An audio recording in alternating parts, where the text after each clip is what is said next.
Hello AP, నమస్కారం. నేను మీ షణ్ముఖ్. జగన్మోహన్ రెడ్డి గారు కొత్త ప్రభుత్వం ఏర్పడినప్పటి నుంచి, అంటే కూటమి ప్రభుత్వం అధికారంలోకి వచ్చినప్పటి నుంచి ప్రతిపక్ష హోదా లేకపోయినప్పటికీ ప్రతిపక్షంలో ఉన్నటువంటి పులివెందుల శాసనసభ్యుడు వైఎస్ జగన్మోహన్ రెడ్డి గారు మే నెల నుంచి ఇప్పటి వరకు ఏమేం పనులు చేశాడు? ప్రజల సమస్యల గురించి పోరాడా, లేకపోతే చంద్రబాబు నాయుడు ఉన్నటువంటి కూటమి ప్రభుత్వానికి తూట్లు పొడిచే విధంగా, గుండు సూది పెట్టి కూర్చే విధంగా ఏదో రకంగా ఇబ్బందులు పెట్టే ప్రయత్నం చేస్తున్నాడా? వాలంటీర్ల విషయంలో అయితేనేమి, ఢిల్లీ వేదికగా జంతర్ మంతర్ వద్ద చేసినటువంటి ధర్నా అయితేనేమి, అదేవిధంగా నేడు లడ్డు కల్తీ విషయంపై అయితేనేమి పొలిటికల్ ఈవెంట్గా మార్చినది అన్నీ చూసాం. మరి ఇదే విషయాలపై ఈరోజు స్టూడియోలో మనతో పాటు చర్చించడానికి సీనియర్ జర్నలిస్ట్ డివి శ్రీనివాస్ గారు, అదేవిధంగా పొలిటికల్ అనలిస్ట్ మధుసూదన్ రెడ్డి గారు ఉన్నారు. నమస్కారం సార్. నమస్తే సార్. డివిఎస్ గారు, ఒకవైపు లడ్డు కల్తీ విషయము ఇది రోజు రోజుకి ముదురుతూ ఉంది వివాదము. రేపు 3వ తారీఖు కూడా దీని మీద వాయిదా పడడం జరిగింది. 3వ తారీఖు తేలనుంది అటో ఇటో. మరి ఒకవేళ అది కాకోకుండా జగన్మోహన్ రెడ్డి గారు నిత్యం, అంటే కూటమి ప్రభుత్వం అధికారంలో ఏర్పడిన నాటి నుంచి ఏదో ఒక రకంగా ఢిల్లీ వేదిక నుంచి 6 హత్యలు కాస్త 36 హత్యలు అని చెప్పేసి హడావిడి జరిగిపోతుంది, రాష్ట్రంలో లాండ్ ఆర్డర్ లేదని చెప్పేసి ఆయన అంటున్నాడు. మరి ఏమో ఈ లులు గ్రూప్ వాళ్ళు, పారిశ్రామికవేత్తలు మొత్తం అంతా క్యూ కడుతున్నారు, మీ రాష్ట్రంలో మేము పెట్టుబడులు పెడతామని చెప్పేసి, ఐఆమ్ కమింగ్ బ్యాక్ అని చెప్పేసి లులు కూడా స్టేట్మెంట్ ఇచ్చారు. మరి ఏంటి సార్, వాలంటీర్ల విషయంలో కానీ, అదేవిధంగా స్టీల్ ప్లాంట్ ఉద్యోగుల విషయంలో అయితేనేమి, ప్రతి ఒక్కటి ఏదో ఒక అల్లజడి క్రియేట్ చేసే ప్రయత్నమే తప్ప ఎక్కడ ప్రజల సమస్యల మీద పోరాడతాను అని జగన్మోహన్ రెడ్డి గారు చిత్తశుద్ధితో పనిచేసినట్టు ఎక్కడ కనపడట్లేదు. మరి మీరేమంటారు? వీఆర్ కమింగ్ బ్యాక్ అని పారిశ్రామికవేత్తలు అంటున్నారు, కానీ నేను ఇక్కడున్నా అంటున్నాడు జగన్మోహన్ రెడ్డి. అంటే ఏంటి, మీరు వచ్చారంటే నేను ఇక్కడ ఉన్నానని బెదిరిస్తున్నాడు అన్నమాట. ఏ విధంగా జగన్మోహన్ రెడ్డి ఆంధ్రప్రదేశ్ని బాగుపడనీయకూడదు, ఆంధ్రప్రదేశ్కి మళ్ళీ పెట్టుబడులు రాకూడదు, ఇక్కడ యువతకు ఉపాధి ఏర్పడకూడదు. తను గతంలో 5 ఏళ్ళు ఎలా ధ్వంసం చేశాడో అట్లాగే ఈ రాష్ట్రం నాశనం కావాలి అనే ఒక సింగిల్ పాయింట్ అజెండాతో ముందుకెళ్తున్నాడు. మనం చూసాం ఇప్పటికీ 100-110 రోజుల్లో అతను చేస్తున్నటువంటి అరాచకాలన్నీ కూడా వరుసపెట్టి చూసినట్లయితే, మీరు ఫస్ట్లోనే అన్నారు జంతర్ మంతర్ దగ్గర ధర్నా దగ్గర నుంచి 6 మర్డర్లు అయితే 36 మర్డర్లని గందరగోళం చేసి ఆంధ్రప్రదేశ్లో శాంతి భద్రతలు లేవని దేశం మొత్తం చాటాడు. దేశం మొత్తం చాటడమే కాదు, ఆ యూట్యూబర్ అతను ఏదో అకాడమీ పెడదాం అనుకుంటే వాళ్ళకి రీట్వీట్ చేశారు, ఇక్కడ పెట్టబాకండి, తీసుకుపోయి హైదరాబాద్లో పెట్టుకోండి, మీరు పొరపాటును కూడా యూట్యూబ్ అకాడమీ ఇక్కడ పెట్టద్దు అని చెప్పి అసలు వరల్డ్ బ్యాంక్కి నిధులు, లోన్స్ ఇవ్వద్దని వాళ్ళకి మెయిల్స్ పంపారు. అంటే ఇప్పుడు మనం చూస్తున్నాం స్టీల్ ప్లాంట్ కార్మికులను అక్కడ రెచ్చగొడతారు. ఎక్కడ? విశాఖలో. ఒకవైపు విశాఖ స్టీల్ ప్లాంట్కి మేము కట్టుబడి ఉన్నాం, దాన్ని మేము ఏదో రకంగా సిక్కు కాకుండా చూస్తాం, అమ్మకుండా చూస్తామని కేంద్రము, ఇక్కడ రాష్ట్ర ప్రభుత్వం మనం చూసాం. స్టీల్ ప్లాంట్కి 2500 కోట్లు వచ్చాయి, ఒకసారి 5,000 కోట్లు ఇచ్చారు, 500 కోట్లు, మొన్న 1,500 కోట్లు ఇచ్చారు. ఇప్పుడు సెయిల్లో విలీనం దిశగా వాళ్ళు అడుగులు వేస్తుంటే అక్కడ ఏం చేస్తున్నారు, కాంట్రాక్ట్ కార్మికులను రెచ్చగొడుతున్నారు. అక్కడ ఇవాళ పెద్ద ధర్నా అంట, గందరగోళం చేస్తున్న పరిస్థితుల్లో అంటే ఏంటి, స్టీల్ ప్లాంట్ సమస్య పరిష్కారం కాకూడదా? ఇప్పుడు ఇవాళ వాలంటీర్లను వదిలేరు, మళ్ళీ కొన్ని చోట్ల ఏంటి, జిల్లా స్థాయిలో వాలంటీర్లతో ఏదో ర్యాలీలు పెట్టడం, ఇది చేయటం. అసలు వాలంటీర్లను లేకుండా చేసిందే నువ్వు, నీ హయాం రిజైన్ చేయమని చెప్పేసి ఒత్తిడి చేయడం, రెన్యువల్ చెయ్యింది నువ్వు వాలంటీర్లను రెన్యువల్ చేయకపోగా నువ్వేం చేశావు, 1,00,000 మంది దగ్గర రాజీనామాలు తీసుకున్నారు, బలవంతంగా రిజైన్ చేయించారు. మీరు ఛాన్స్ లేదా, ఈ ఎమ్మెల్యేలు కానీ ఈ మంత్రులు కానీ మీరు రాజీనామా ఇస్తారా సస్తారా అని వాళ్ళ దగ్గర రాజీనామాలు తీసుకుని ఇప్పుడు మళ్ళా వాలంటీర్లు అని చెప్పి మళ్ళీ గందరగోళంగా ర్యాలీలు పెట్టడం. అంటే ఎట్టి పరిస్థితుల్లో చంద్రబాబు ప్రభుత్వాన్ని చికాకు పరచాలా, ముఖ్యమంత్రిని రాష్ట్ర అభివృద్ధి పైన కాన్సన్ట్రేట్ చేయకూడదనే ఒకే ఒక దురుద్దేశంతో జగన్మోహన్ రెడ్డి చేస్తున్న కుట్రలు ఇవాళ ఆ సుప్రీంకోర్టు జడ్జీల యొక్క పాసింగ్ రిమార్క్స్ కూడా మనం చూసాం, ఎలా వక్ర భాష్యాలు చెప్తున్నారు. ఏంటి, వాళ్ళ మీడియా కావచ్చు, వాళ్ళ కూలీ మీడియా, ఆ సోషల్ మీడియాలో జడ్జీలు ఏదో చంద్రబాబు మీద ఫైర్ అయినట్టుగా. ఇప్పుడు మధు గారు స్పష్టంగా చెప్పారు, ఆయన కెమిస్ట్ కాబట్టి అన్ని వివరంగా ఇచ్చుకుంటూ వచ్చాడు. అసలు వెన్ ఏంటి, అసలు దానిలో కల్తీ ఎలా జరుగుద్ది. ఇప్పుడు ఇదే కదా జగన్మోహన్ రెడ్డి కోరుకుంటోంది. ఏంటి, విషయం వైపు విచారణ వెళ్ళకూడదు, తనలో చేసినటువంటి ఆ పాపాలు బయటికి రాకూడదు. దానికోసం కోర్టులను అతను ఎంత వేదికగా చేసుకున్నాడో, ఆయన యొక్క సిబిఐ 11 కేసులు అదే కదా. ఇప్పటికీ కొలిక్కి 3041 స్టేలు ఇచ్చుకుంటా కోర్టు 11 ఏళ్ళైనా ఇవాళకి ఇవ్వని న్యాయస్థానాల తీర్పులు కూడా ఈ పొద్దురికి ఇవ్వని పక్షంలో ఎలా వీళ్ళకి సెన్సిటివ్? బెయిల్ మీద వచ్చి 11 ఏళ్ళు. ఇప్పుడు ఇవాళ ఏ విధంగా కోర్టులతో ఒక నేరస్తుడు ఆడుకుంటున్నాడు కనపట్టలేదా? ఏది 11 ఏళ్లుగా బెయిల్ పైన ఒక ఆర్థిక నేరస్తుడు ఏ దేశంలో అన్నా ఉండగలడా? ఒక భారతదేశంలో తప్ప. ఇక్కడ లోపం ఎవరిది? వ్యక్తిదా, వ్యవస్థదా? వ్యవస్థ లోపాలు ఎప్పుడు సరిదిద్దబడతాయి? ఏ విధంగా సరిదిద్దబడతాయి? ఇప్పటికి కూడా వ్యవస్థ మేల్కోకపోతే ఏమనుకోవాలా? ఇప్పుడు జడ్జి ఇవాళ ఇద్దరు ద్విసభ్య ధర్మాసనం ఏం మాట్లాడారు? అసలు సమస్య ఏంటి?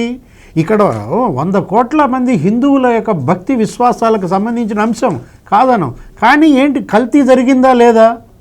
కల్తీ జరిగిందని ఇవాళ కెమిస్ట్ అంతా మామూలుగా లడ్డు గత అంటే 2019 నుంచి 2024 ఎవరు వెళ్ళినా సరే ఆ మధ్య కాలంలో లడ్డు యొక్క నాణ్యత తిని చూసిన వాళ్ళకి ఇప్పుడు వెళ్ళి లడ్డు నాణ్యతను చూసిన వాళ్ళకి ఇంత వాదనలు. ఇప్పుడు ఒకటి జడ్జి గారు ఏమన్నారు? కల్తీ జరిగిందని ఆధారాలు ఏవి అని అడిగితే మనం ఏం చెబుతాం? NDDB రిపోర్ట్ కన్నా ఆధారం ఏం కావాలా?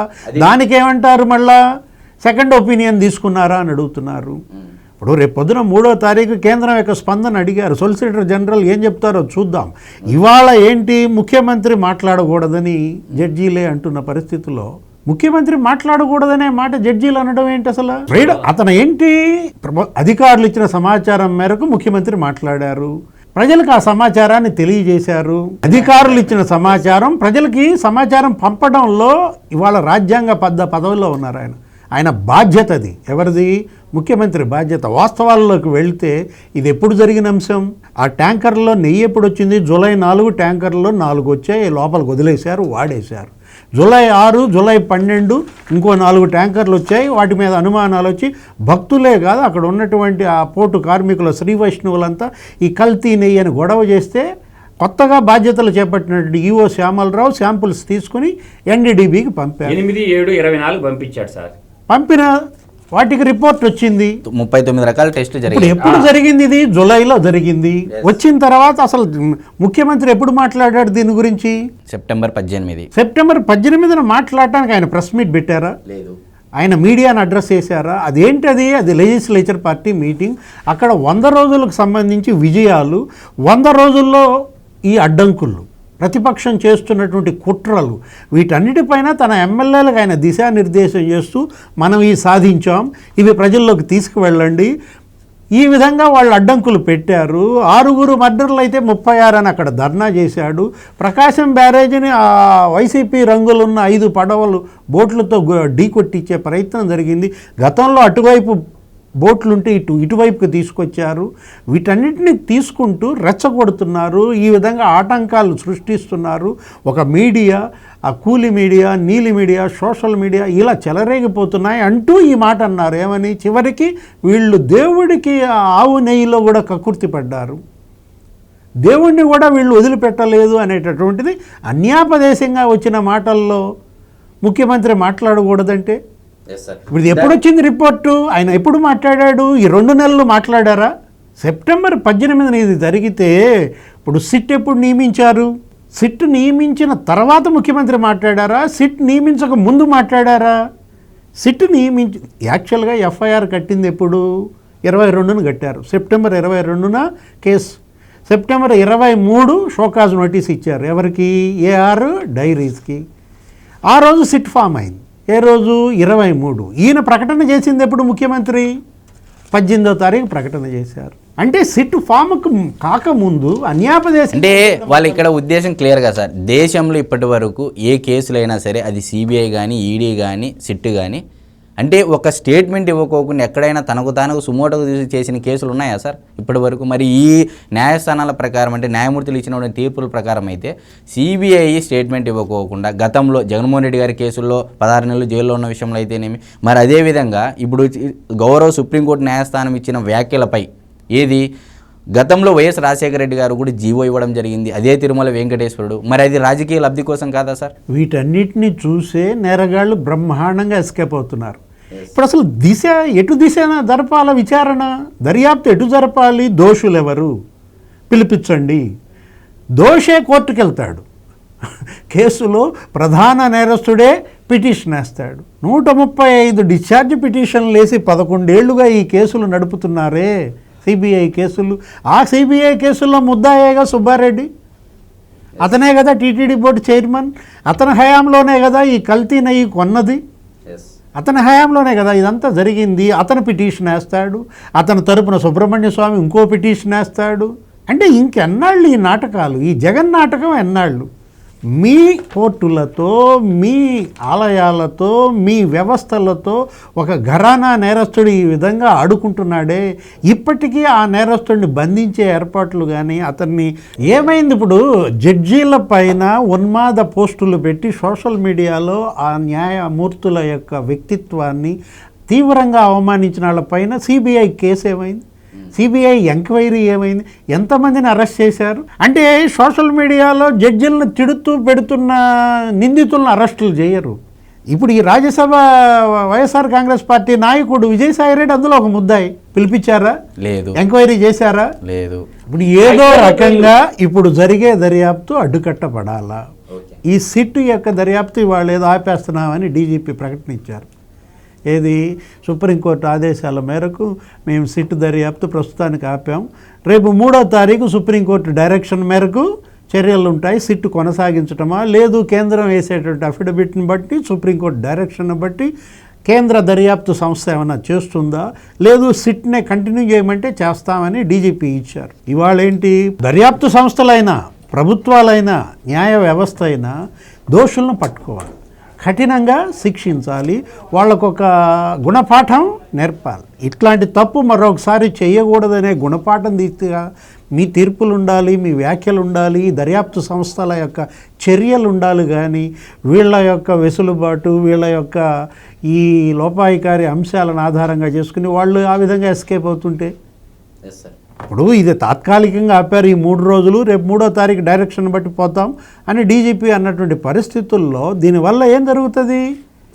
తప్పించుకుంటారు. దొంగలు తప్పించుకోవటానికి మీరే బాటలేస్తున్నారా? మీరే తలుపులు ఇస్తున్నారా?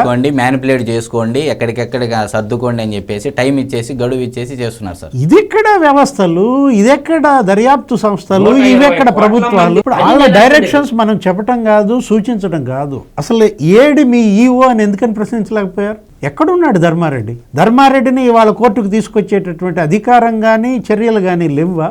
ఈ మొత్తానికి సూత్రధారి అతనే కదా.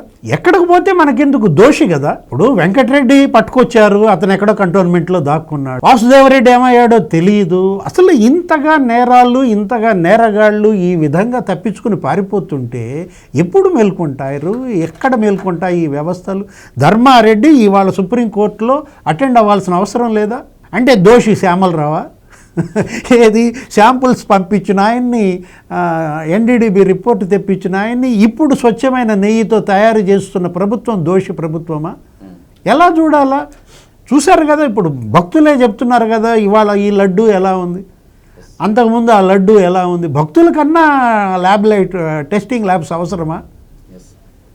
అక్కడ పోటు కార్మికులే చెప్పారు, మేము గత ప్రభుత్వం దృష్టికి అనేక సార్లు తీసుకెళ్ళామండి, కానీ స్పందన లేదు అధికారుల్లో అని. ఇందాక ఒక 7 డైరీల రేట్లు చెప్పారు, వరుస పెట్టి ఏ డైరీ ఘీ రేట్ ఎంత, అరకిలో ఎంత, కిలో ఎంత. మధు గారు ఏం 319కి ఎలా ఇస్తారని ఎందుకని ప్రశ్నించలేదు? అసలు 319కి నువ్వు అసలు నెయ్యి ఎలా కొన్నావని ఆ పిటిషన్ వేసిన ఆ మాజీ బోర్డు చైర్మన్ అడగాల్సిన అవసరం లేదా? ఇవన్నీ బయటకు రావాలి, నిశితంగా చర్చ జరగాలి, వాదనలు బలంగా నడపాలి, చూడాలి కేంద్ర ప్రభుత్వం ఏ విధమైనటువంటి సొలిసిటర్ జనరల్ అఫిడవిట్ వేస్తారో దానిపైన ద్విసభ్య ధర్మాసనం ఏ విధంగా స్పందిస్తుందో చూడాలి. ఏదైనా జగన్మోహన్ రెడ్డి మాత్రం ఖతర్నాక్. ఏది? అతను ఆడుతున్న ఆట మామూలు ఆట కాదు, చెలగాటం ఆడుతున్నాడు. ఏది?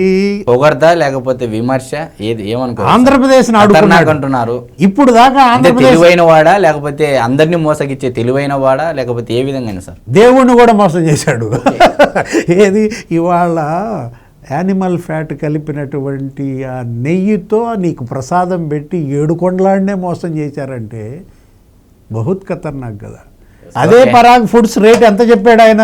Yes. 590 రూపాయలకి పరాగ్ ఫుడ్స్ వాడు కోట్ చేస్తే నీకు 319కి ఎందుకు ఇచ్చాడు సుబ్బారెడ్డి అని అడగాల్సిన బాధ్యత ఉంది కదా. ఎవడెంత ఎత్తాడు ఏంటి మనం అనుకున్నాం చూసారా. ఆంధ్రప్రదేశ్తో ఆడుకున్నాడు ఇన్నాళ్ళు జగన్మోహన్ రెడ్డి, ఇప్పుడు ప్రతిపక్షంలోకి వెళ్ళి దేశంతోనే ఆడుకుంటున్నాడు. 11 ఏళ్లుగా కోర్టులతో ఆడుకుంటున్నాడు. దేవుడితో ఆట ఆడితే ఏం జరుగుద్దో మనం చెప్పాల్సిన అవసరం. కాలమే అంటే ఇప్పుడు ఈ ఆవు నెయ్యి కల్తీ ద్వారా జగన్మోహన్ రెడ్డి తన నెత్తి మీద తను చేయి పెట్టుకున్నాడు.